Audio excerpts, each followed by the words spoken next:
So to start, let me just show you this video. It seems to be this is a Redditor. He volunteered to go to Ukraine and look what's happening. For those even remotely thinking going over to Ukraine to volunteer, watch this poop first before you do. Please spread this around. I'm helping. So for any of you who are wondering what is going on, alright, we were part of the Georgian National Legion, the 102nd Ukrainian Territorial Defense. Okay? Our base got fucked up. The base right next to us got fucked up. Americans, British, tons of British dead. Alright? They're not saying nothing. They're of course not. Our dead is their dead. They're trying to send us to Kiev with no fucking weapons, no kit, no fucking plates.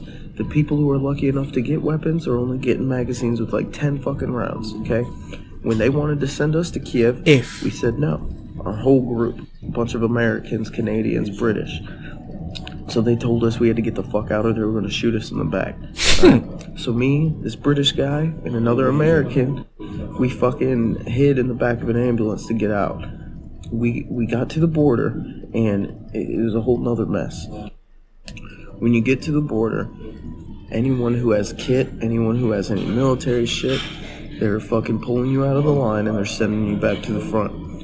We got dropped off about 5 clicks from the fucking, from the border. Damn, and we walked. And we get to the border in this humanitarian group with a bunch of ex-SF veterans from England, pull us to the side and say, you need to get, like, pulled us out and fucking, like, hit us. And they were like, you need to dump all your kit. They're pulling people out, cutting up passports, sending them back. So we dumped our shit. We got, like, in all of our fucking, we got in, like, Red Cross vests, and they had, like, fucking humanitarian passes to get us through the Ukrainian border. People need to stop coming here. Yeah. It's a trap, and they're not letting you fucking leave. The best way to leave is like in a Vic or a car or something. People who get on by vehicle have a better chance of hiding their fucking kit in the back, doing whatever the fuck they can, but do not try to leave Ukraine on foot if you're a volunteer. It's a mess. And it's a trap. And I have multiple people who can confirm this story for me. So I just think this is a freaking scam. I mean, you cannot confirm this, but why would you volunteer to go to a place that you cannot even get out? And if you have weapon, they're gonna remove it. They're not gonna let you get out. You have to use a car like a ninja. I don't know. I mean, you can fact check it, but it's quite reasonable that something like this can happen. But they want to make it easy for you to volunteer to be there, but you can't get out? No, man. If you go there, the fact that they said we're gonna shoot you in the back, that's like the Stalin time. Oh, you don't want to fight for the country? We're gonna shoot you. There's a weird mentality going over there, man. That's dangerous, bro. I will never go to war for a country that can't handle their own stuff. No. Leave the country or survive. I'm not doing that.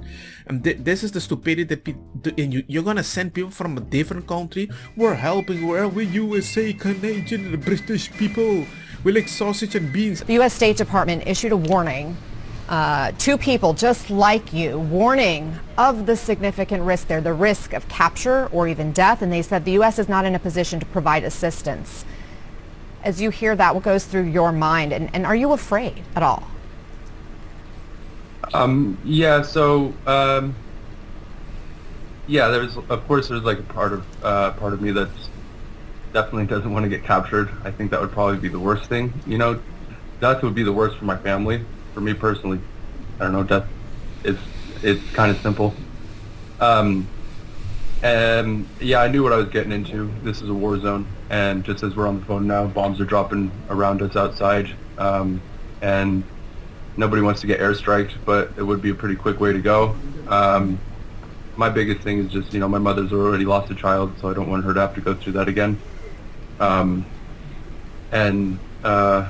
Yeah, I don't know if I fully answered your question. Sorry. How long are you prepared? How long are you prepared to be there? And if you have to run because of your safety, that's most important, but just curious. Yeah, so if we ever have to retreat, it's going to be a strategic retreat. It's going to just be able to go back and rearm and resupply, and then we're going to go back out. We're going to be here until we win. And of course, I'm reading all these YouTube comment section of the people that are reporting this, and you have some people that make some legit point why they're not going. Look at this.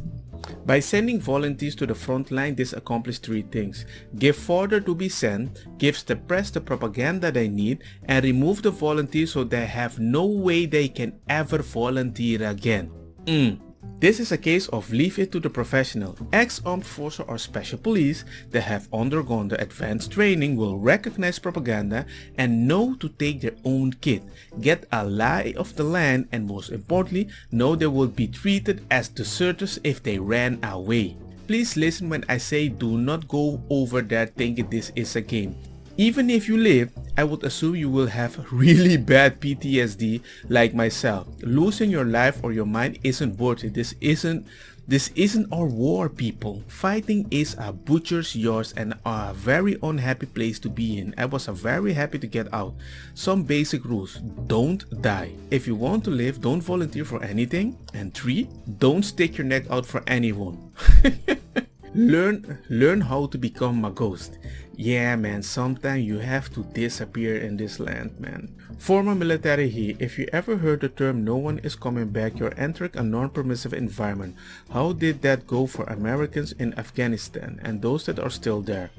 When you finally made it on a plane to flee certain death and torture, and this administration tells the plane to turn around and land because they don't have the diplomatic clearance to land anywhere, what the heck? This happens all the time, even in well-established wars and well-equipped countries. Hell, I deployed in Afghanistan and ended up getting dropped off by Germans on a flight line with no fence 2 miles from a Latvian base, wide open and flat. Literally had a village 50 meters from us.